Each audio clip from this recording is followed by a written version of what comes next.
राज्यातील दिव्यांग बांधवांच्या प्रलंबित मागण्यांसाठी मुंबईतील आझाद मैदान साक्षीदार ठरले आहेत। अपंग जनता दलाच्या नेतृत्वाखाली दिव्यांग बांधवांनी आपल्या हक्कासाठी आंदोलन छेडले आहेत। शासनाकडून आश्वासने मिळत असली तरी प्रत्यक्षात योजना कार्यान्वित होण्या नसल्याचा आरोप संघटनेने केला आहे। पाहूया संपूर्ण बातमी।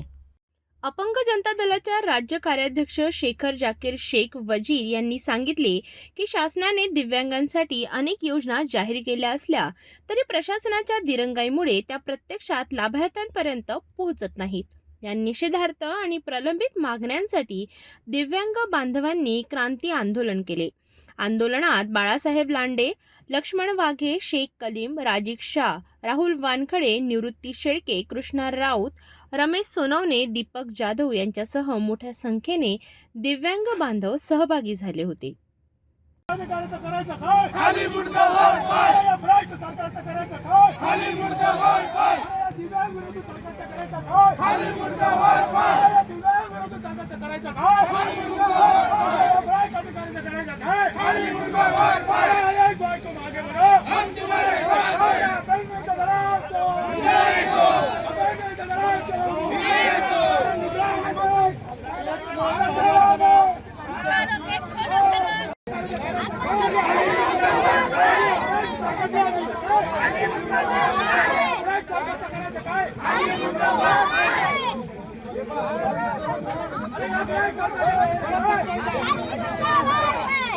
दिव्यांगांच्या न्याय हक्कासाठी उभारलेले हे आंदोलन सरकारला जाग आणणार आहेत का, याकडे संपूर्ण राज्याचे लक्ष लागले आहेत।